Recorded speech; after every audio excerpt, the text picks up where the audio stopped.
This is a short film called Learning the Hard Way. The idea of this film came from Richard, Aaron and David, who are offenders on my books. The idea of this film is to put other people off from going the route that they've done and to help other people make the right choices in life. They share their bad experiences of drugs and crime, and the whole purpose is to put other people off from following the route that they've chosen. But the other purpose is to demonstrate that out of bad can come good, that people can succeed.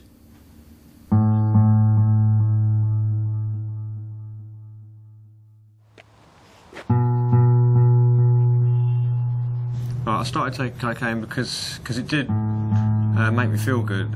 It made me be able to talk to people in a way that I wouldn't, and approach people that I wouldn't before. It gave me like a fake confidence. But then that soon wears off when you run out of money or you can't get it, and then you get depressed. You're up all night, you end up crying yourself to sleep, and nobody's going to help you because everybody's lost their respect for you. I was experiencing all sorts of problems, family problems. They had lost all my trust. If everything was locked or nailed down basically, and I wasn't able to be left in the house on my own. And it was the same with my friends really, that they started not to trust me, and if anything went missing that I didn't steal, they still thought it was me because they knew what I was doing. In the end, we started robbing people. We started going out and actually physically robbing people because I couldn't get any more money from my family. I'd already wasted all their money, so we had to go and attack and rob people on the streets, which obviously that's not good. Either you go home and you have to lie awake just waiting for the police to come. I've been on probation for 4 years. I was given a suspended sentence. Well, I started to look at myself in the mirror, and I noticed that my teeth were rotting. I had blood blisters appearing on my face where I wasn't sleeping, I wasn't eating. I felt weak and ill. And I'd see people that I went to school with that were in the same year as me, like in the work van. I'd think, look, he's got something going for him. And I just wanted something for myself. I didn't just want to be a no mark, because that's all that was happening.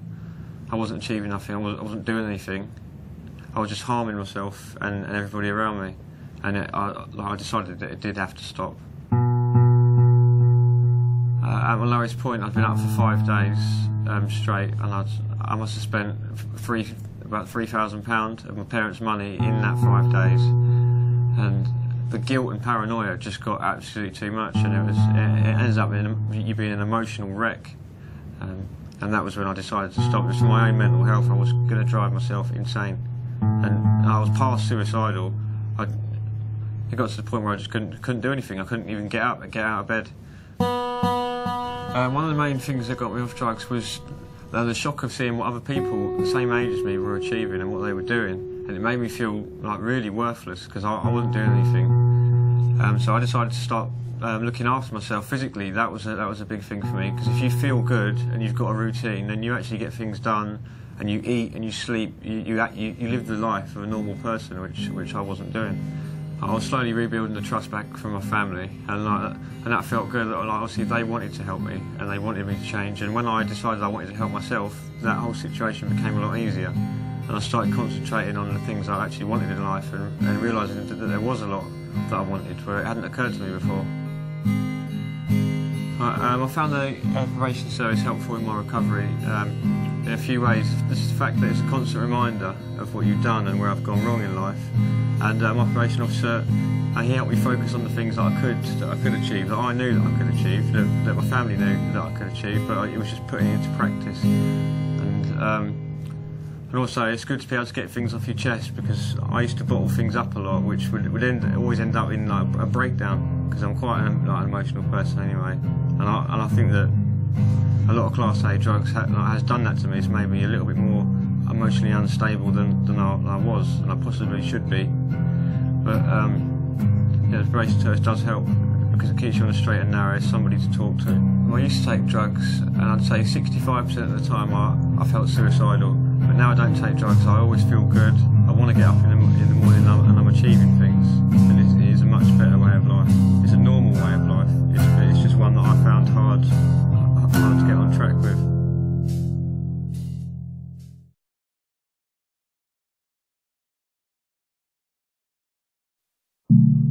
The reason why I got into drugs, it was just to numb out certain effects from my mum's death.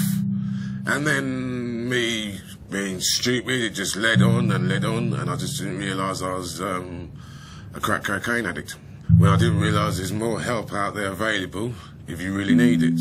Well, the troubles crack cocaine got me into, mainly, was the loss of the bonding I had with my sisters, brothers, lady at the time, as well as her mum and dad, you know, and her brothers too, and my friends, because it was just, I was just exposed.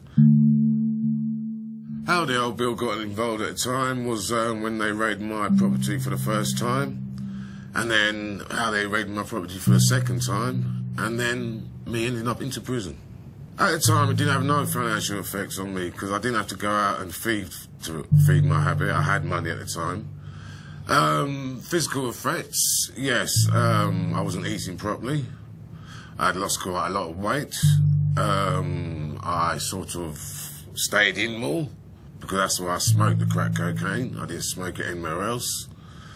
And mental state, I didn't really have a mental state, but then, you know, you begin to realise that there is a mirror before you leave your front door once you've given up and feel better in yourself. And me personally, I feel much better in myself and more healthier and normal too for not taking drugs. My nicest memory of since I haven't took crack cocaine for well over a year and a half is seeing a smile on my children's faces, seeing being able to share questions and thoughts with my lady, because she doesn't know nothing about crack cocaine, and enlightening her. So maybe, or hopefully not, we can give this same sort of discussion to our children. Think about it, because there's loads of options, and it's only you who can say no. People may be out there to tell you or say to you, try it, but me personally, I would say think about it and just say no. I got a lot of support from my sisters and my partner at the time, which was nice, because a lot of people don't get that, and that's where I seen or saw where they would just spiral back into that addiction again. Best thing probation service done to help me get off drugs, it opened my eyes, give me confidence, and made me realise there's more to life than drugs.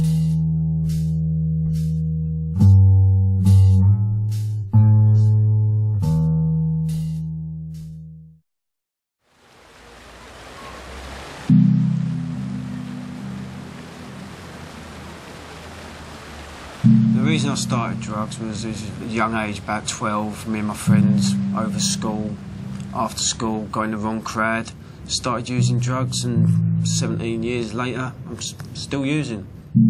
The drugs I started off with was cannabis, weed, speed, then that moved on to LSD, ecstasy and cocaine. The main reason I got into drugs was, I wasn't pushed into it, as they say, it's just something that I fancy trying and regret it so much now.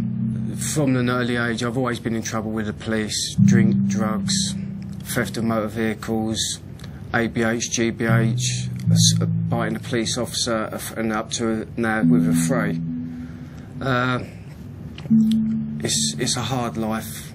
My family have stuck by me through everything, so I'm very grateful through that. And now probation have stuck with me now, and that's like my new family. The health reasons for me is get very emotional, suicidal, I'm a self-harmer, and that is, a lot of that is down to the drugs that I have taken that have made me the person I am today. Mentally, I'm mentally unstable at the moment. I'm seeing psychiatrists, so I'm going through that stage at the moment, and that is all through drugs. A year ago, I woke up in a police cell. Didn't know where I was, what I was doing there. I was battered and bruised.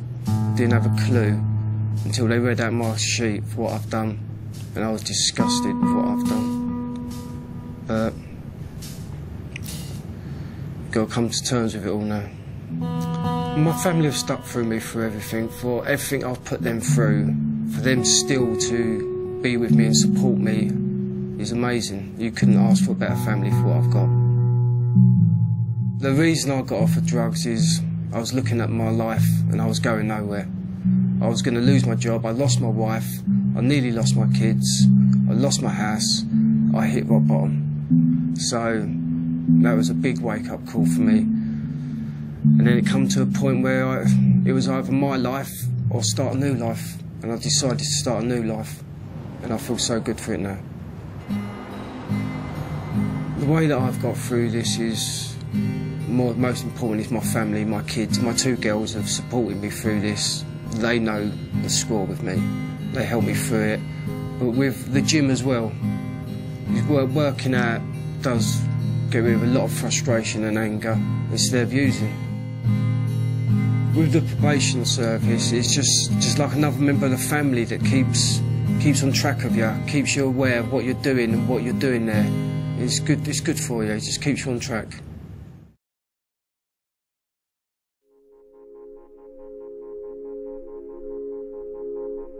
I have been a probation officer for years, and I can tell you that I've encountered a lot of sadness through meeting people with drug problems.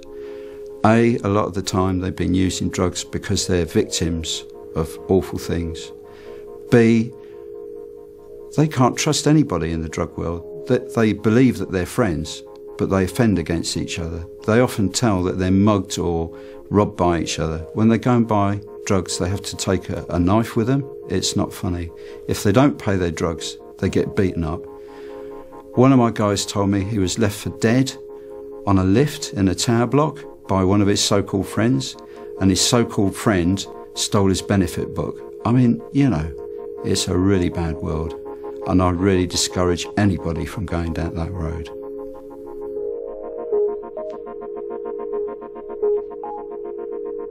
If you leave a drug-free life, the opportunities are actually endless. I've only just realised that with the things I've started achieving of late since I've got clean.